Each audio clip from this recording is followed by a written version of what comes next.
What's up, YouTube world? It's your boy J Dub, the #1 comment on YouTube, and I'm back with another review. Tonight, I'll be doing Married at First Sight. This is season 14, episode 8, and this segment is Mark the Shark and Lindsey. So before I get started, for those who've not subscribed to my channel, what I do is overviews and recaps of reality shows, and I don't go over every single scene. I just go over things that may stick out, or I may see something that's in detail. And as the #1 commenter, for those who watch my channel, I like to receive your comments down below, because to me, that's the best part of this channel. We get down in the comments, we get to laughing and debating and learning, just back and forth, just having a whole lot of fun, because that's what it's about for me. All about the comments. I don't ask for the likes, I don't ask for the subscriptions, but I do ask for the comments. That gives me that energy.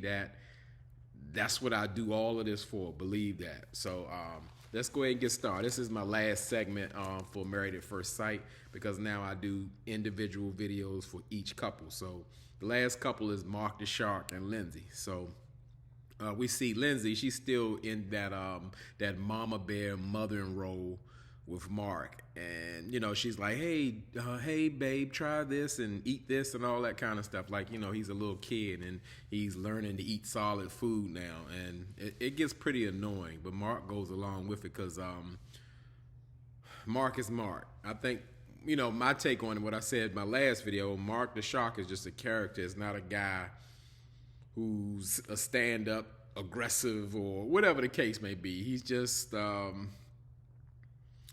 character, or he never met Lindsey the bull, Lindsey the gator, Lindsey the animal that he can't handle because she's off the chain. So Mark the Shark goes to see his friend John, and they throwing the baseball around, and John asks him, what does he like about being married? And Mark says that he likes that someone is always there. He could do things with them, and he also likes that Lindsey takes things off his plate, because as we know, Mark is the what do you call it? The only caretaker for his sick mother and sick grandmother.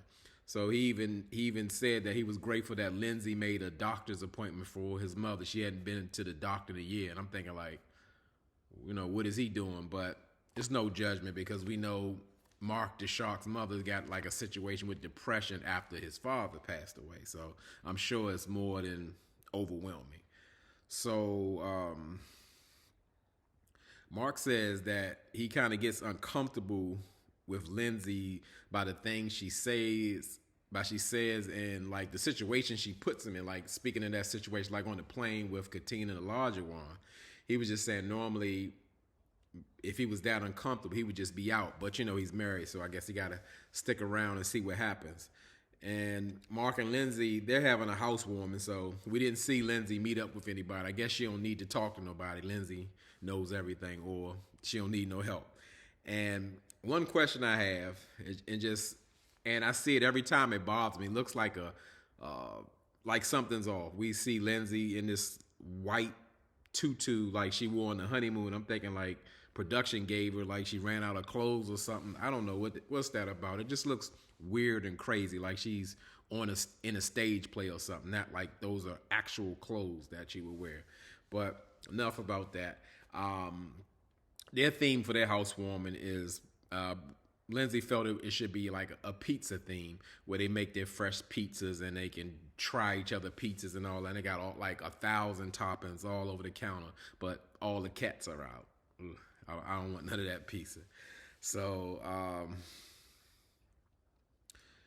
Mark, their production's asking Mark, is he excited like for the housewarming, for his family and friends to come over, as well as Lindsey? And Mark, like, he doesn't want to answer. He gives you those Mark the Shark eyes, and like, well, I guess it's going to be fun, but he doesn't know what type of Lindsey he's going to get, because she controls the room and the temperature of everything. So I get what he's saying, because, I mean, point blank period, she's way too much for him.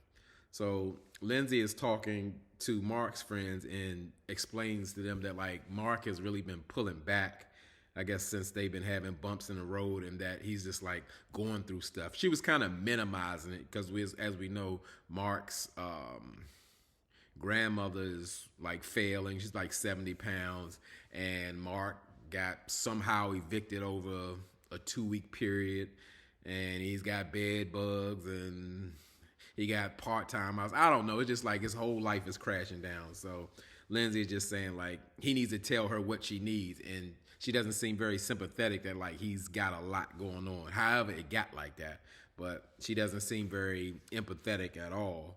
And Lindsey wanted to know, like, is there anything that I should know about Mark? And Mark's friends let Lindsey know that he is a hobosexual. And for those who don't know what hobosexual is a guy who really doesn't have a stable place to live. So once you get involved with him, he's going to immediately cling to you and want to move in and get married immediately, pretty much for a place to live. Just kind of play the situation out. So that's what we learned about Mark. I question the stability of like this cast. You know, I understand.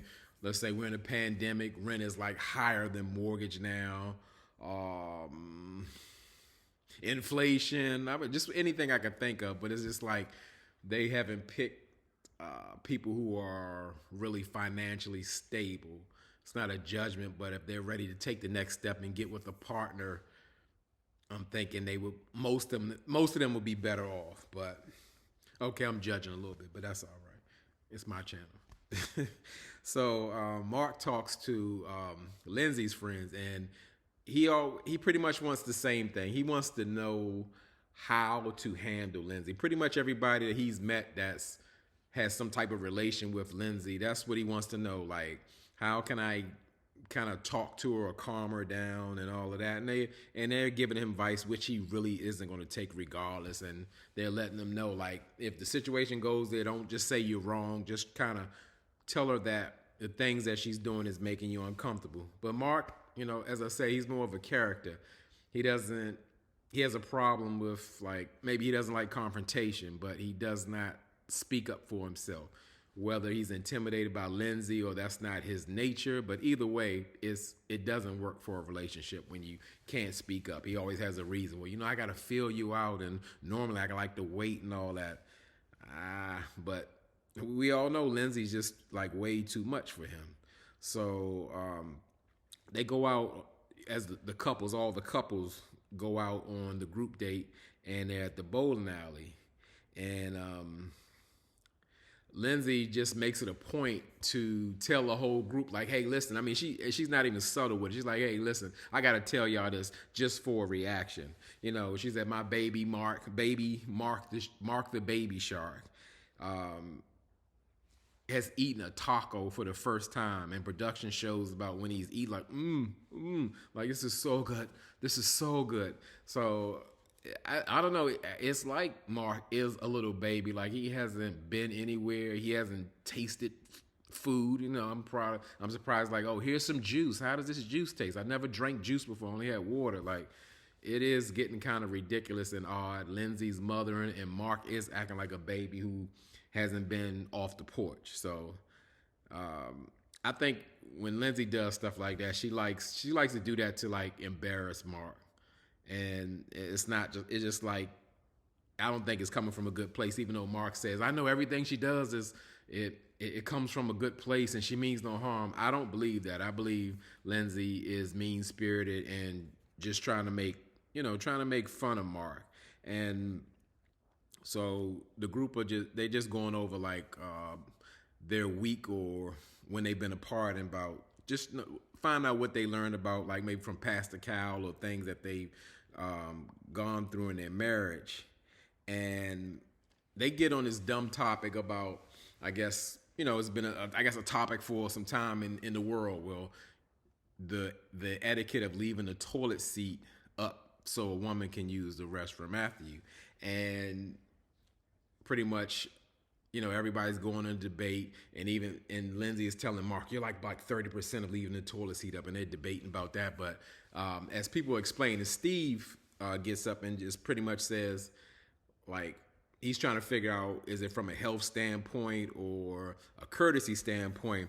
And Lindsey, Lindsey's had about, who knows, about 10 beers. I don't know who's counting. She's keep taking them down.